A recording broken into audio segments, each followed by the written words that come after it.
साथ संगत जी, प्रेम से कहना धान निरंकार जी, एक नई साखी के साथ स्वागत है आप सभी का आपके ही अपने चैनल पर। आज की साखी का विषय है कृतज्ञता। चलिए सुनते हैं आज की ये साखी। साथ संगत जी, मोबाइल लिए हुए लगभग आरती जी भागती हुई बैठक में आई और अपने पति से कहने लगी, सुनो, रेखा के ससुराल से फ़ोन है, लो बात कर लो। पता नहीं अचानक से क्या बात है। आरती जी के पति राम प्रकाश जी बोले, तुम ही कर लो ना, तुम भी तो माँ हो रेखा की। लेकिन आरती जी ने कहा, मुझे ठीक से बात करनी नहीं आती, वो पढ़े लिखे बड़े लोग हैं, उनसे तुम ही बात करो। राम प्रकाश जी ने कहा, ठीक है, लाओ मुझे फ़ोन दो। फ़ोन उनके समधी का था। समधी से हाल चाल पूछने के बाद उन्होंने पूछा कि बताइए आपने कैसे फ़ोन किया। राम प्रकाश जी के समधी कहने लगे, आपको एक सूचना देनी थी इसीलिए फ़ोन किया। कल आपके नाती की छठी है, आप आना चाहते हैं तो। अभी उनकी बात पूरी भी नहीं हुई थी कि राम प्रकाश जी बीच में ही बोल पड़े, हम लोग कैसे नहीं आएंगे, हम ज़रूर आएंगे। इससे बड़ी खुशी और क्या होगी हमारे लिए। आपने हमें बुलाया, इसके लिए आपका धन्यवाद। वो फ़ोन रखकर कुर्सी पर बैठ गए। उनकी पत्नी आरती जी ने पूछा, क्या हुआ। राम प्रकाश जी ने कहा, होगा क्या, इन लोगों ने हमें ऑपरेशन में नहीं बुलाया था, आप बुला रहे हैं। अच्छा, कोई मलाल नहीं, नाती की छठी है कल। आरती जी ने कहा, ये तो खुशी की बात है, चलिए मैं भी चलती हूँ। बेटी रेखा को देखे कितने दिन हो गए, शादी के बाद से बस एक ही बार तो आई थी, वो भी केवल एक दिन के लिए, पग फेरे के समय। राम प्रकाश जी ने कहा, ठीक ठाक है हमारी बेटी, इतने बड़े और संपन्न घर में गई है हमारी लाडली बेटी। देखा नहीं कि हमारे दामाद जी यहाँ आकर कितना असहज महसूस कर रहे थे। एक दिन वो इस गरीब खाने में रुक गए, वही हमारे लिए बहुत बड़ी बात है।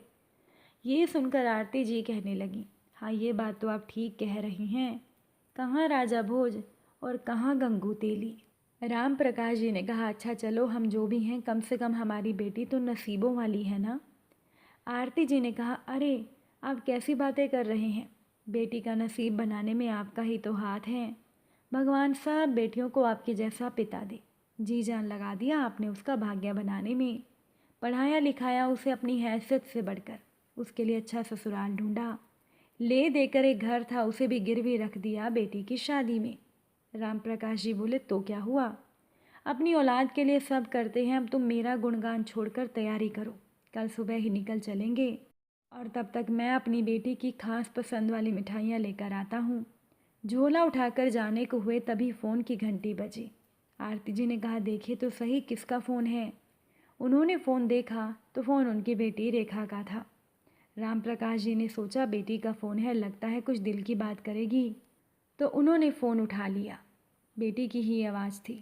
अब रेखा ने ये नहीं सुना कि फ़ोन उसके माँ ने उठाया है कि पिता ने। रेखा को लगा कि फ़ोन उसकी माँ ने उठाया है, तो रेखा ने बिना आवाज़ सुने ही कह दिया, माँ सुनो, ससुर जी ने तो आप लोगों को बुलाने के लिए कह दिया, लेकिन तुम पापा को यहाँ मत भेजना, उनके ओढ़ने पहनने का सलीका बिल्कुल गवारों जैसा है। पता है तुम्हें, पिछली बार तो हमारे घर के वॉचमैन ने उन्हें घर में अंदर आने भी नहीं दिया था। माँ, मेरी भी हैसियत का ध्यान रखो। दूर बैठी आरती जी निहाल हो रही थी बाप और बेटी को बात करता देखकर। उन्हें क्या पता था कि माँ समझकर बेटी ने पिता से क्या कह दिया था। अपनी बात ख़त्म करके रेखा ने जल्दी ही फ़ोन काट दिया। जब रेखा वहाँ पर अपने ससुराल में वापस मुड़ी तो सामने उसका पति प्रकाश खड़ा था। प्रकाश ने हैरानी से रेखा को देखा तो प्रकाश ने रेखा को कहा, तुम क्या बोल रही थी अपनी माँ को। रेखा ने कहा, कुछ भी तो नहीं। प्रकाश ने कहा, छुपाओ मत, मैंने सब सुन लिया है। तुमने अपनी माँ को ऐसा क्यों कहा, उनके दिल पर क्या बीत रही होगी। तुम नसीब वाली हो जो तुम्हें उनके जैसे माँ बाप मिले हैं, और एक तुम हो, तुमने उन्हें यहाँ आने से मना कर दिया। अपना सब कुछ दांव पर लगाकर उन्होंने तुम्हें खुशहाल जीवन दिया, और तुमने क्या किया, उन्हें उनकी औकात बताने का बीड़ा क्या तुमने उठाया है। मुझे शर्म आ रही है, कैसी बेटी हो तुम, हद कर दी तुमने। तुमने अपने साथ साथ मुझे भी गिरा दिया है अपने माँ बाप की नज़रों में। रेखा भागकर अपने कमरे में गई और तकिए में मुंह छुपाकर रोने लगी। वो कैसे बताती कि उसने अपनी माँ को मना क्यों किया था कि मेरे पिता को यहाँ मत भेजना। रेखा खुद अपने पिता से कितना प्यार करती थी, इसका प्रमाण वो कैसे देती। वो चाहती भी कहाँ थी कि उसके पिता को कोई परेशानी हो उसकी शादी में। उसे तो तब पता चला कि उसके पिता ने घर गिरवी रख दिया है जब वो पग फेरे में अपने मायके में गई थी। वो भी बात उसकी सहेलियों ने उसे बताई थी। ये जानने के बाद तो रेखा अपने पिता से नज़रें भी नहीं मिला पा रही थी। क्या बताती वो अपने पति को, जो 2 दिनों की छुट्टी लेकर देश की सीमा पर से आया था अपने बेटे को देखने। अब रेखा को तो अपने ससुराल में हरदम नसीहत दी जाती थी कि वो घर की कोई भी बात पति को ना बताए। वो कैसे बताती कि उसके घर वाले तो उसकी बात की शुरुआत ही तानों से करते हैं, और उसके पिता तुल्य ससुर जी के निशाने पर हमेशा उसके पिता रहते हैं, और उसके पिता को लोअर ग्रेड के संबोधन से संबोधित किया जाता है।